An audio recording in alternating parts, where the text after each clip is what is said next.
This is a super interesting story. On Monday, I played for you a clip of Fox News propagandist Tucker Carlson's program, where he was against the assassination by Donald Trump of the Iranian Quds leader Qasem Soleimani. And I said during that segment, Tucker Carlson is against the assassination, which is good, but he's against it for the wrong reasons. For example, Tucker Carlson said, we have domestic issues to focus on, not we shouldn't be assassinating Iranian leaders in Iraq. Now, I agree with that. The problem is that the domestic issues he wants to focus on are the wrong ones. Like, for example, the fact that he believes immigrants make the country dirtier, including brown immigrants from Latin America. I agree with Tucker. The assassination was bad. I don't agree with Tucker on the domestic issues he wants to focus on. Now, I also said on Monday, even if Tucker is against the assassination for the wrong reasons, if he pierces the echo chamber of some Fox News viewers, it's still a good thing to have him on Fox News saying he's against what Donald Trump did in Iran. It appears that Tucker may have pierced the echo chamber of Donald Trump himself. There's a new report in BuzzFeed News that Donald Trump has been watching the Fox News coverage about what he's been doing in Iran, and that he appears to have been influenced by it. Tucker Carlson straight up saying he's against this. Sean Hannity sort of still sucking up to Trump, but I believe saying that he wouldn't be in favor of boots on the ground in Iran. So this is one of those curb your enthusiasm moments where the camera slowly zooms in on Larry David doing the on the one hand, on the other hand thing. On the one hand, it's terrible that Fox News actually influences presidential policy. We know Trump watches Tucker, Hannity, talks to Hannity directly, watches Fox and Friends. It's a peanut gallery influencing presidential policy, and that's terrible. On the other hand, if Trump watching Fox made him less interested in war with Iran, then we kind of have to be happy with that, at least to some degree. Here's a reminder of what Tucker Carlson said on late last week, early this week, which we talked about on Monday. Threats in the region. If you don't live in Washington, here's the translation. That would be in hostile Middle Eastern countries, places where American troops would never be in the first place were it not for the insistent demands of non-geniuses like Max Boot and John Bolton. But never mind. No one in Washington is in mood for big picture questions right now, questions the obvious ones like, is Iran really the greatest threat we face, and who's actually benefiting from this?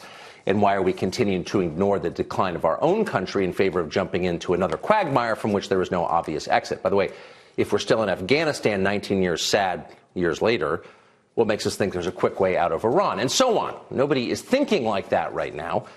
Instead, chest beaters like Senator Ben Sasse of Nebraska are making the usual warlike noises, the ones they always make. This is very simple, Ben Sasse wrote in a statement last night. General Soleimani is dead because he was an evil bastard who murdered Americans, which is essentially true. Soleimani was certainly a bad guy. But does that make killing him, quote, very simple? It does not. Nothing about life, and certainly nothing about killing, is ever very simple. And any politician who tells you otherwise is dumb or is lying. Yes, Soleimani was linked to the deaths of Americans. Nobody mourns his passing.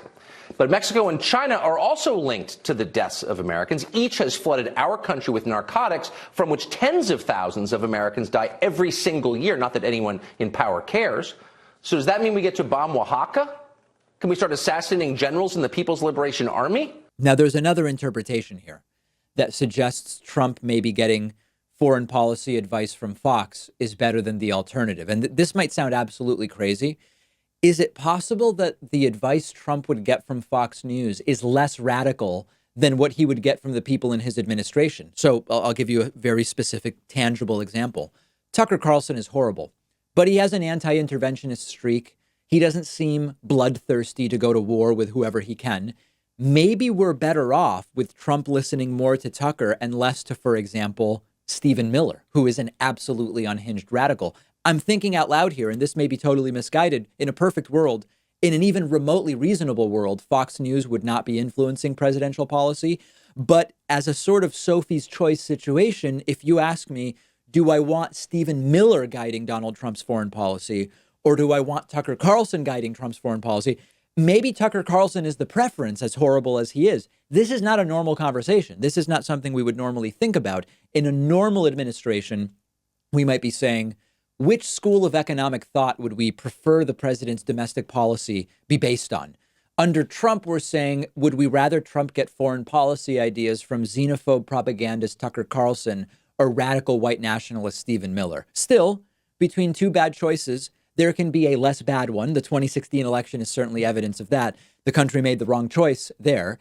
And maybe I prefer Trump getting foreign policy advice from anti-interventionist Tucker Carlson than from that absolute whacked out advisor, Stephen Miller. Let me know what you think.